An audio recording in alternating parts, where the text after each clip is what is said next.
ज़ाहिर है हम ही उसका निशाना है। इसको आप कैसे देखते हैं and how prepared we are to defend our assets.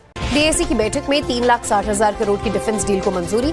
तीनों सेना और कोस्ट गार्ड के लिए सैन्य साजो सामान की खरीद होगी। 114 राफेल लेगा इंडियन एयरफोर्स के लिए।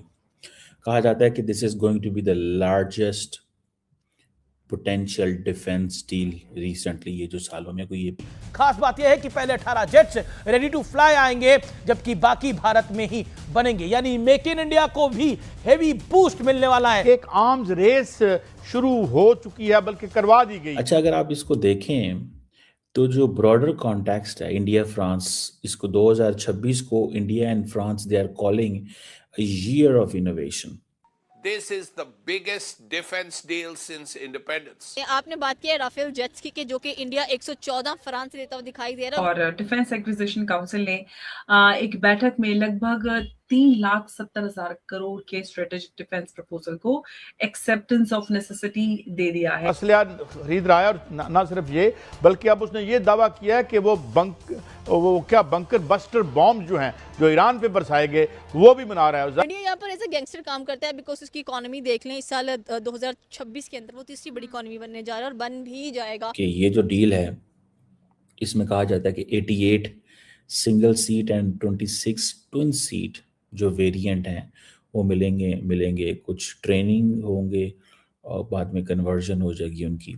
सो 80% जो है वो इंडिया में बिल्ड किया जाए। और डिफेंस एक्विजिशन काउंसिल ने एक बैठक में लगभग 3,70,000 करोड़ के स्ट्रेटेजिक डिफेंस प्रपोजल को एक्सेप्टेंस ऑफ नेसेसिटी दे दिया है। इसमें सबसे बड़ा प्रपोजल है 14 राफेल फाइटर जेट्स का, और उसके बाद जो G2G डील अप्रॉक्स इसको माना जा रहा है कि 3.25 लाख करोड़, जिसमें सिर्फ एयरक्राफ्ट ही नहीं बल्कि जो एडवांस्ड वेपन पैकेज है वो भी इसमें शामिल है। साथ ही नेवी के लिए जो 6P-8I मैरीटाइम सर्विलांस एयरक्राफ्ट जो 28,000 करोड़ में, और जो फ्यूचर वॉरफेयर के लिए हाई ऑल्टीट्यूड प्लेटफॉर्म सिस्टम यानी जो सूडो सैटेलाइट, और जिसकी कीमत लगभग बताया जा रहा है कि 15,000 करोड़ का ये प्रपोजल भी क्लियर हुआ है। अब सवाल ये है कि ये सारा जो मॉडर्नाइजेशन है, क्या ये एक स्ट्रेटेजिक मिलिट्री बिल्टअप है, या ये कहें कि जो भारत है वो रीजनल डिफरेंस स्ट्रेंथन कर रहा है, या जो ग्लोबल पावर प्रोजेक्शन है उसकी तरफ बढ़ रहा है।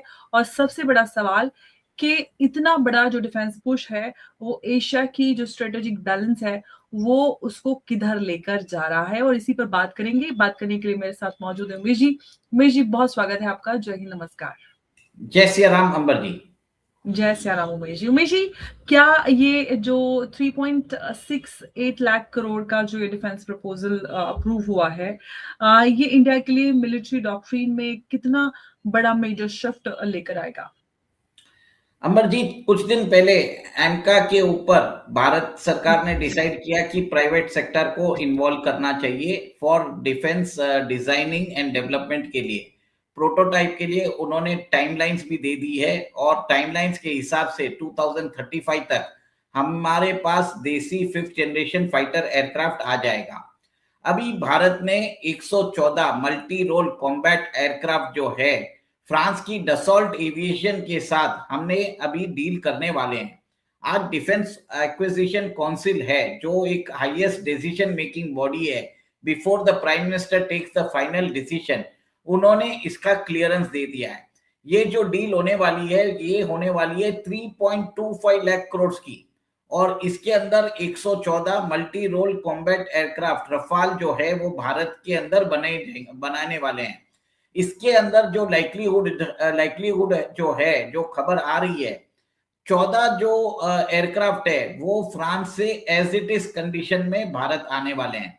उसके बाद 100 एयरक्राफ्ट भारत के अंदर बनाए जाएंगे। 60% लोकलाइज्ड कंपोनेंट्स यूज किए जाएंगे। 80% टेक्नोलॉजिकल ट्रांसफर किया जाएगा। हमारी जो मिसाइल्स है, इंडियन मेड मिसाइल्स, उसका इंटीग्रेशन होने वाला है। साथ में हमने फ्रांस की जो स्कैल्प और मीटियोर मिसाइल्स है उसको भी हम ले रहे हैं। भारत की जो एयरफोर्स की स्ट्रेंथ है वो अभी 29 स्क्वाड्रंस है। इस डील के बाद आप ये देखेंगे मेजर बूस्ट आएगा हमारे एयर पावर में। ऑपरेशन सिंदूर में जो हमारा जो रफाल है उसने अपनी strike capability, deep strike capability बता दी थी। हमने BVR जो हमारी जो बियॉन्ड विजुअल रेंज मिसाइल्स है, उन्होंने पाकिस्तान में जाके दुश्मनों के जो बंकर्स है उसको सटीकली हिट किया है। ये सब चीज बताती है कि भारत के लिए एक बहुत बड़ा एक तरह से डिटरेंस होने वाला है।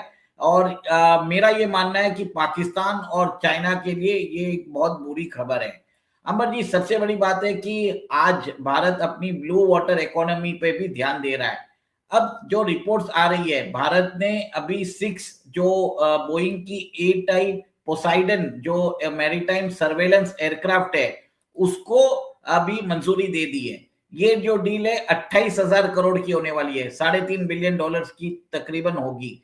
आप ये देखिए कि इसके द्वारा हम जो चाइना हम्बनटोटा पोर्ट और मालदीव्स में अपनी सबमरीन्स भेजता रहता है, भारत की जो मिसाइल टेस्टिंग जब भी करता है तब अपनी वॉरशिप्स और अपनी सबमरीन्स भेज देता है, उसको ट्रैक करने में बहुत एक तरह से हमें फायदा होने वाला है। We will be able to identify Chinese ships in Indian waters और हमारी जो इंडियन ओशन रीजन में डोमिनेंस है वो बरकरार रहने वाली है।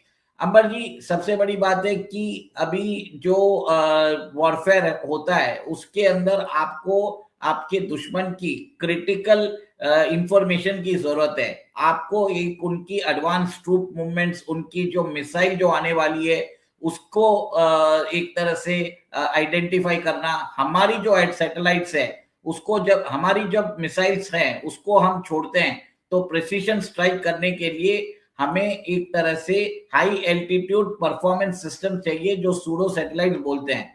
देखिए अमर जी, ये जो सैटेलाइट जो होते हैं ना, ये 20 किलोमीटर जो ऊपर है अर्थ की एल्टीट्यूड पे, वहां पर ये तैनात रहते हैं।